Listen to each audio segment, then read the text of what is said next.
next question, I just want to say to our audience, please, if you have a question you'd like to ask, just raise your hand. We'll drop a card by to you. When you're done with it, just discreetly hold it up, and we'll be sure to pick it up. And when we finish our first 6 questions, we'll get to some of yours as final thoughts. Thank you. As sheriff, what changes, if any, would you make in the handling of persons in the jail who are mentally ill? When I began this journey over a year ago, when I made the decision to run for sheriff, I started going to the Jail Oversight Committee, trying to find out some of the issues that are in the jail. One of those is the mental health issue. Right now, we have 2 pods that are being built that will be delegated for the mental health individuals. Those who are in crisis, that are in the jail, that are homicidal, suicidal, having those issues. And then you've got the people that are coming down and they are under some medication and trying to get them back into general population. We've got to continue working with that. One of the issues that was brought up in our last committee meeting was there was a lady whose son is in there. It's an adult son who is refusing to take his medication. And if we can't work something out with the court systems to help the families work these issues, this issue is going to continue to happen.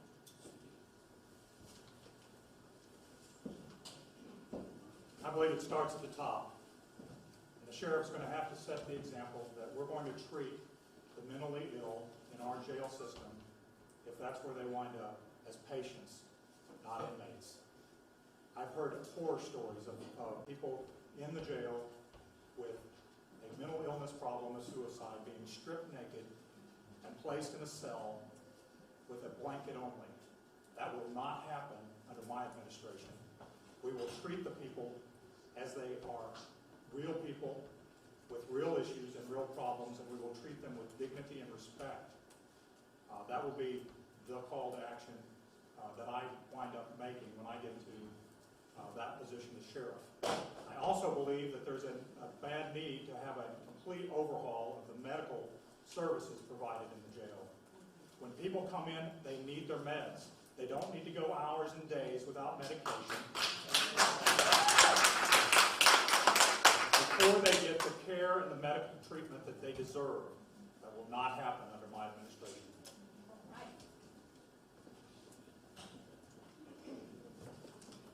Piggyback what he just said.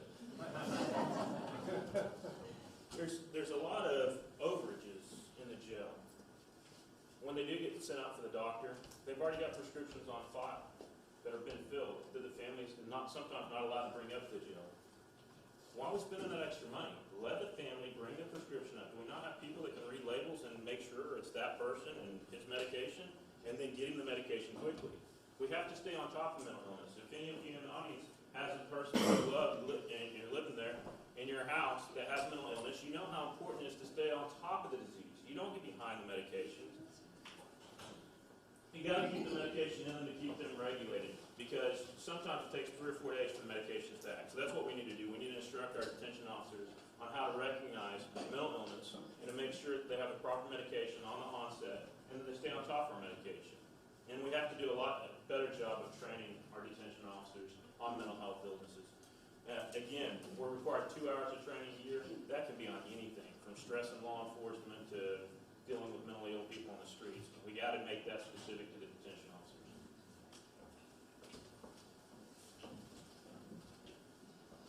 Well, I agree with what's being said, but I want to come back to the training issue.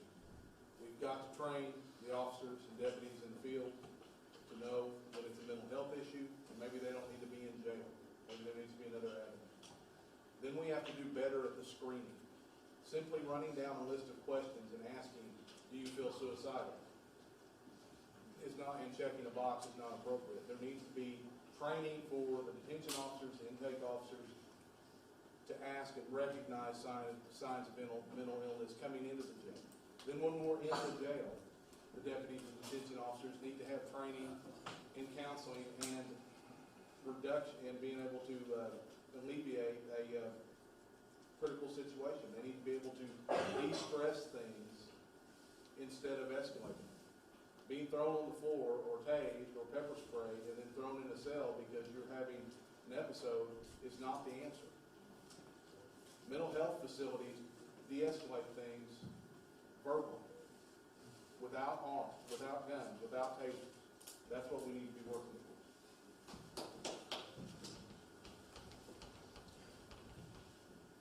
I would have methods and programs in place from the beginning, the booking process, to include people, mental health, people from mental health services to determine whether or not this individual is in need of mental health services. I would also go so far as to say it's involved the judicial system. When we have mentally ill or people under the influence that are being booked in on nonviolent offenses, I think it would serve everybody to figure out whether or not they need to be incarcerated at that point in time or directly sent to outpatient services. I think that would save on the incarceration levels of David O. Moss, and it would also provide them the much-needed services at the beginning.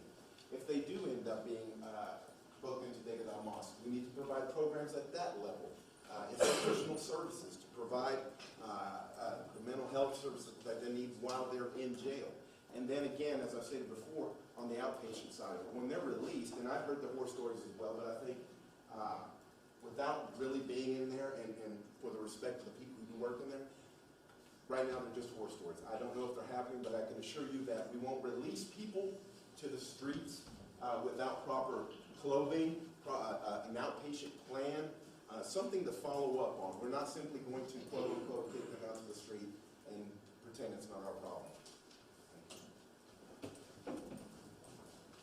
I echo that it does. It starts at the ingress.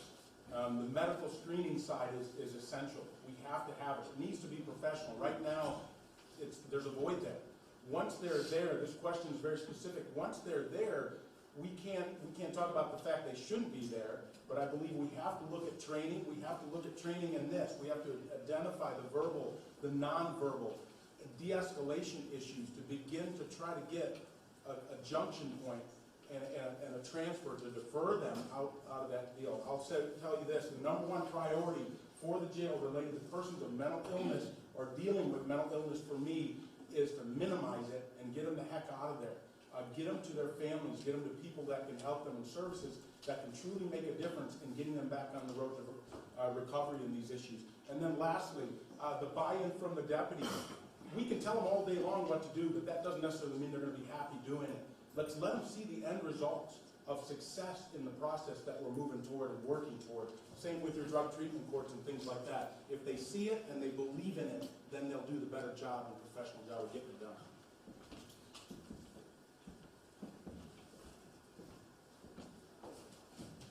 Does everybody remember the question? Right now, we are on a good path with the new pods that Acting Sheriff Michelle Robinette has started. I think she has a very good plan. We're ahead of it. I think she has done a very good job, and the staff she has worked on that.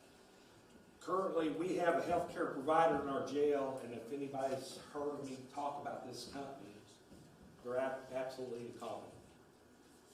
And I've been fighting them. I've been fighting with the Internal Order Police Lodge 188 deputy sheriffs. They need to be ran off. We see this with the inmates. The horror stories are true, guys. It's true. They don't have proper, inmates don't get the proper medication. My deputies are having to fight with them when they come over to go to the court systems. Then when they assault us or we have to use of force on them, it doesn't benefit anybody because they have an extra charge stacked up on them. So, as sheriff, I think I'm continuing to plan and improve on the plan that we have going.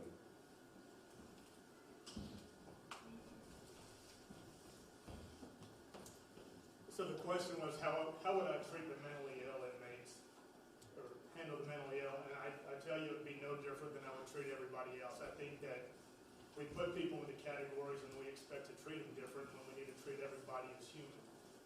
One great thing, actually two great people that work with the sheriff's office are a huge resource to what we can tap into and take advantage of for little or nothing. Training is critical. Will Ramsey is a longtime deputy who's been in the mental health unit, and he is a huge asset. He's a giant of a man.